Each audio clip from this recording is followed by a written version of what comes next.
Bonjour à tous, je fais cette petite vidéo suite à deux choses. D'abord, la première raison, c'est parce que j'avais posté il y a quelques semaines une vidéo où on me voit avec des petits panneaux qui étaient surtout destinés aux gens qui nous jugent et qui pensent qu'on n'a pas l'air malade. Cette vidéo, elle a eu un petit succès sur ma page Neuroborreliose en Belgique aussi.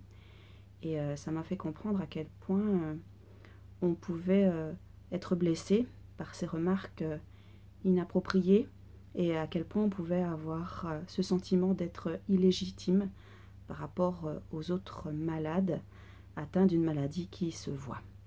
Et puis j'ai eu aussi plusieurs messages de personnes qui sont atteintes de la maladie de Lyme ou de mamans qui ont contaminé leurs enfants, qui s'inquiètent pour l'état de santé de leurs enfants. Et la plupart du temps, ces personnes se sentent délaissées et totalement incomprises par le corps médical, mais aussi par la société en général. Alors c'est vrai, je ne peux pas vous contredire, on est plutôt délaissé, on est plutôt incompris, mais il faut garder courage, il faut garder espoir, surtout qu'en ce moment, ça bouge pour Lyme, grâce à des associations qui se battent pour nous, pour faire reconnaître notre cause. Des associations au Luxembourg, avec Tania Silva notamment, mais il y en a en Belgique, il y en a en France, il y en a de plus en plus. Grâce aussi à des grands noms, comme le professeur Perron en France, le professeur Horowitz aux États-Unis, qui seront d'ailleurs disponibles pour parler de cette maladie le 2 mars lors d'une conférence organisée à Wavre où j'espère bien pouvoir me rendre si ma santé me le permet. En tout cas, je me suis inscrite, croisons les doigts. J'aimerais vous dire que vous qui vous sentez illégitime parce que votre maladie ne se voit pas, je pense qu'on a suffisamment de travail à faire.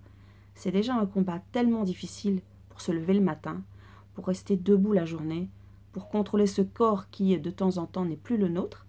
Alors c'est valable pour la maladie de Lyme, mais je pense aussi à tous ceux qui sont atteints d'autres maladies invisibles, des maladies chroniques. Et c'est pas parce qu'elles sont invisibles qu'elles ne sont pas difficiles à gérer.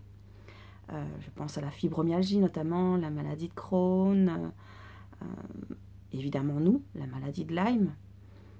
Je pense vraiment qu'il faut laisser ces gens de côté, tous ces gens qui nous jugent et qui ne nous comprennent pas. Tant mieux pour eux s'ils ne sont pas malades. Je leur souhaite que ça ne leur arrive jamais, qu'ils n'aient pas à vivre ce qu'on vit. Mais j'aimerais leur dire à eux que, bah oui, on a cette chance, c'est vrai, finalement on a une chance. On ne perd pas nos cheveux, on n'a pas des taches partout, il ne nous manque pas des membres, mais ces membres ne nous obéissent pas tous les jours.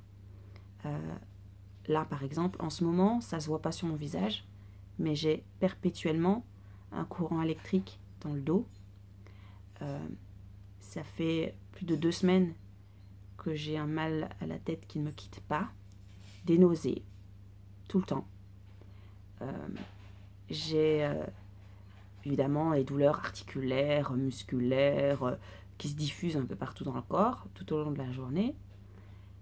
Finalement, on s'y habitue, plus ou moins, même si ça reste très pénible à vivre. Et je ne vais pas passer mon temps à vous dire « Aïe, attention, faire la grimace, ça ne sert à rien ». Et oui, je souris, oui, on se maquille pour les femmes qui sont malades, oui, on est malade et oui, on a le droit de faire des activités, on a le droit d'aller en vacances, comme les gens qui ont des maladies qui sont mieux connues d'ailleurs. Les personnes qui ont un cancer, on ne leur dit pas « Ah ben restez chez vous, le jour où vous vous sentez un peu mieux, vous ne sortez pas ». Ben, c'est pareil pour nous, on a le droit. Et il faut qu'on vive pour nous, pour les gens qui nous soutiennent, pour les gens qui nous aiment. Il faut qu'on continue à se battre, il faut qu'on continue à en parler. Et aux gens qui n'ont pas envie de comprendre, eh ben on les laisse. On n'en a pas besoin. Et si on doit les supporter, parce qu'on continue à travailler, que ce sont des gens du travail, parce que ce sont des gens de la famille et qu'on ne peut pas les oublier. Il faut vraiment, et je sais à quel point c'est difficile, vraiment essayer de nous laisser entrer dans une espèce de bulle que les gens qui vont nous apporter du bien-être et qui vont faire de leur mieux pour nous soulager. Voilà, courage à tous, nous, les maladies de Lyme, mais à tous les autres malades invisibles. Prenez soin de vous et des vôtres. Bisous.